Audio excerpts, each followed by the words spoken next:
A nadie le importaba su talento. Lo que la gente susurraba en los camerinos, limusinas y suites de hotel era cuántos productores habían seducido, con qué actor se habían acostado esa semana o quién las mantenía en la marquesina a pesar de que no sabían actuar. Porque esas mujeres no llegaron ahí por audiciones. Llegaron ahí a través de las camas, del escándalo, de dominar el arte de usar el deseo como moneda de cambio. En el Hollywood clásico, ser promiscuo era un secreto a voces, y muchas lo convirtieron en el papel de su vida. Este vídeo no trata sobre las divas que fingían ser puras. Se trata de aquellas que rompieron las reglas acostándose con los hombres que las escribieron. Las más provocativas, las más censuradas, las que más temían las esposas de los productores y las que todos recordaban cuando se apagaban las luces. Las actrices más promiscuas, sin filtros, sin disculpas, de la época dorada de Hollywood. Una rubia angelical, sonrisa dulce, modales de domingo, una fachada perfecta que ocultaba a una de las figuras más activas y selectivamente explosivas de la vida privada de Hollywood.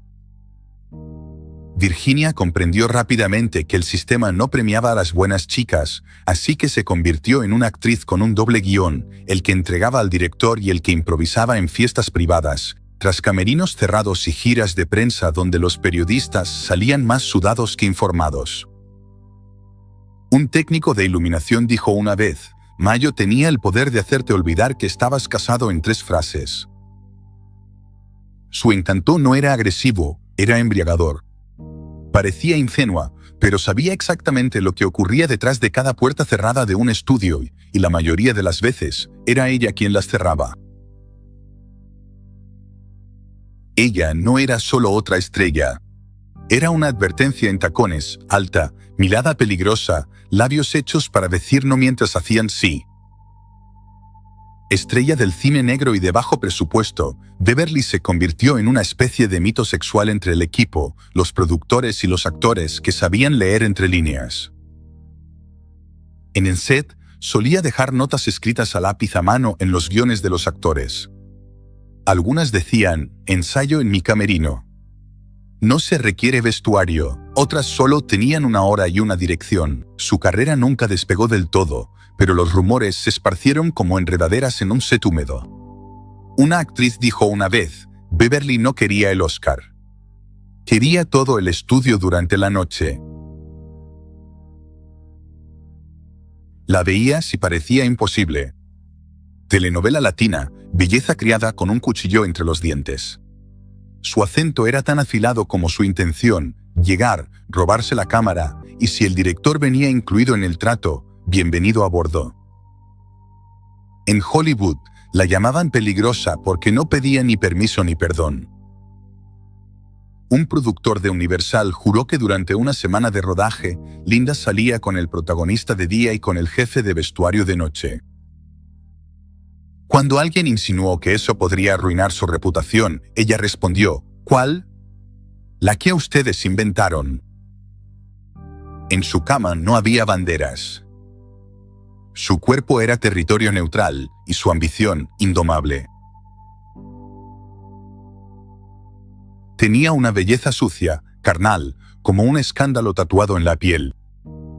Llegó a Hollywood llena de promesas, pero pronto se hizo más famosa por pelearse por hombres casados que por sus películas. Se acostó con actores, dobles de riesgo, directores, gánsteres, y no le importaba quien lo supiera. Su triángulo con Tom Neal y Franchot Town terminó con uno en el hospital y el otro en la cárcel. Siguió bebiendo, amando, autodestruyéndose.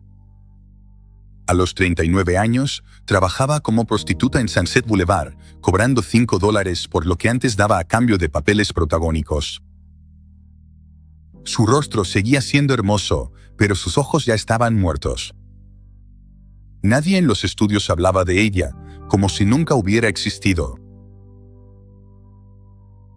Fue una de las actrices más deseadas de los años 40, con ese aura de santa caída que podía hacer temblar hasta al hombre más recto, y Linda lo sabía y lo usaba a su favor. Desde su adolescencia, fue manipulada por un productor que luego se convirtió en su amante.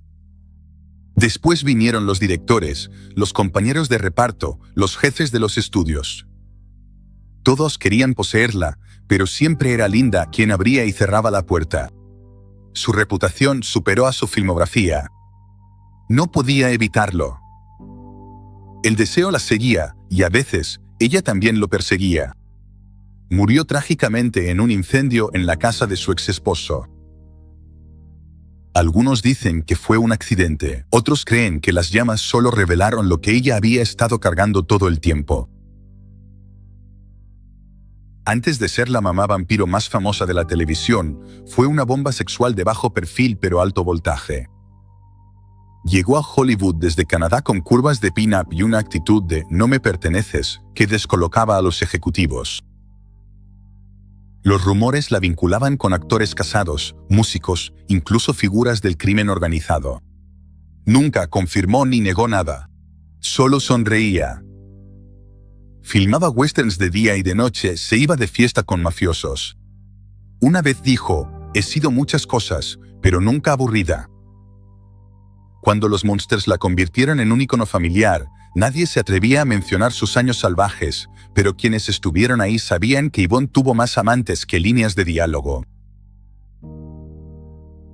Sobrevivió a un campo de concentración.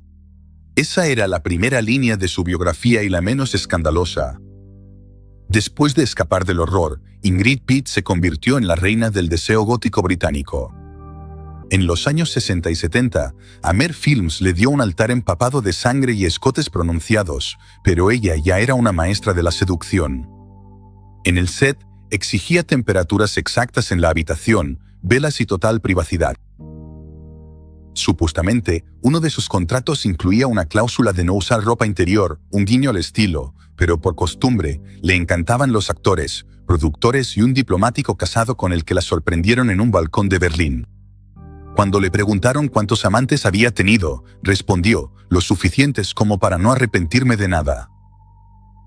La cámara la adoraba, pero fuera de pantalla, los hombres perdían la cabeza, a veces literalmente. Su acento francés podía derretir micrófonos. Hollywood la vendió como la próxima Gargo, pero Corinne no estaba aquí para imitar a nadie. Ella tenía su propio plan. Para jugar el juego a su manera, llegó con una lista personal de reglas y rompió cada una de ellas antes de que terminara el tercer mes. Entre sus amantes se contaban directores de renombre, 2 galanes casados y un príncipe europeo que le enviaba joyas en sobre sin remitente. Un productor de Paramount dijo que era imposible trabajar con ella sin enamorarse o arruinar tu matrimonio. Corinne coleccionaba corazones y contratos de corta duración. Sabía que el deseo era efímero, así que lo exprimía hasta la última gota, con elegancia y crueldad. Una noche, en una fiesta, la sorprendieron besando a una actriz rival en el jardín. Cuando llegaron los fotógrafos, simplemente encendió un cigarrillo y dijo, «Me aburrí de los hombres. Hora de un giro en la trama». Fue propiedad privada de Howard Hughes antes de que nadie pudiera pronunciar su nombre. Él la descubrió a los 16 años, la vistió, la desvistió, la encerró en su mansión y ella aprendió el juego desde adentro. Pero una vez que escapó, Fight no bajó el ritmo. Se volvió especialista en romances fugaces con guionistas, actores jóvenes y ejecutivos en decadencia. Decían que sabía más secretos de la industria que la mayoría de los publicistas. Una vez, se fue de un rodaje porque un torero español la invitó a Madrid. No regresó en 2 semanas. Las revistas de chismes no paraban, los estudios se quejaban, pero seguían contratándola. Su filmografía pasó sin pena ni gloria, pero en los pasillos de Hollywood había algo seguro: si Fight Domergue te llamaba después de la medianoche, no era para ensayar el guión. Tenía fama de ser dura, fría, mandona, pero quienes trabajaron con ella sabían que debajo de esa armadura había fuego y peligro. Susan no buscaba amor. Ella quería control. Se acostaba con actores en ascenso y con veteranos de la vieja escuela que creían que aún mandaban. Ella elegía, usaba y seguía adelante. Uno de sus compañeros de reparto dijo, Con Susan, o te enamorabas o te desmoronabas. A veces ambas cosas. Le gustaban los hombres difíciles, los casados, los que decían que no. En un rodaje, se rumoreaba que se había liado tanto con el director como con el asistente. Nadie se atrevía a preguntar. Susan Hayward no negaba las cosas. Simplemente te miraba como si ya supiera lo que estabas pensando, y solo eso bastaba para callarte. Reina del cine negro, pero fuera de cámara, aún más oscura. Su belleza no era clásica. Era afilada, casi peligrosa. Las cámaras la adoraban, pero entre bastidores, los actores temblaban. Marie tenía una regla personal: nunca el mismo amante 2 veces. Una vez, solo una vez, y luego el siguiente. Se rumoraba que llevaba un cuaderno con iniciales, fechas y calificaciones. Hecho o leyenda, nadie lo sabe, ella nunca lo negó. Durante el rodaje de The Killing, un actor desapareció 2 días después de pasar una noche con ella. Volvió pálido, con un anillo en el bolsillo que no recordaba haber comprado. Marie solo sonrió. No necesitaba gritar. Su seducción era quirúrgica, silenciosa, letal. Para los ojos estadounidenses, era la encarnación del exotismo, pero debajo del maquillaje, Dolores era una estratega brutal. En los años 30 y 40, cuando ser latina en Hollywood era prácticamente una condena, convirtió su acento en un fetiche y su cuerpo en un pasaporte. Tuvo romances con directores, actores, incluso con la realeza tailandesa abiertamente. Diego Rivera dijo una vez que Dolores caminaba como si ya conociera todos los secretos de los hombres. Mantenía un apartamento secreto en Los Ángeles donde no existían las reglas. Sin contratos, sin prensa, solo puertas cerradas y cortinas pesadas. En un estudio, tenía un apodo prohibido: la amante de las sábanas doradas. Nadie se atrevía a decirlo en voz alta, pero todos sabían quién era y lo que podía conseguir sin pronunciar una sola palabra. Una estrella británica de cine que Hollywood intentó domar y fracasó por completo. Jane Kent tenía el rostro de una muñeca de porcelana y los ojos de una espía. No hablaba mucho, pero cuando lo hacía, dejaba cicatrices. En los estudios se susurraba que tenía amantes en 3 continentes y una memoria fotográfica para nombres, fechas y debilidades. En un festival de cine en Venecia, desapareció de un banquete durante 2 horas y regresó con el vestido arrugado, el labial intacto y una sonrisa que silenció a 3 productores. Ella nunca fue una gran estrella, pero todos conocían su nombre porque ningún escándalo pasó por Hollywood sin pasar por su puerta. Europea, peligrosa, sofisticada, entró en Hollywood como una dama continental y en 2 semanas ya circulaban rumores sobre citas secretas con 2 actores principales y un guionista casado. Senta era diferente. Ella no pretendía ser moral, no concedía entrevistas dulces, no jugaba el papel de virgen sacrificial. En el set, traía su propia copa de vino, en los hoteles, su propia lista de preferencias y a veces, hombres. Se decía que uno de sus contratos cinematográficos incluía cláusulas especiales sobre con qué actores no compartiría escenas, por razones que el estudio nunca explicó.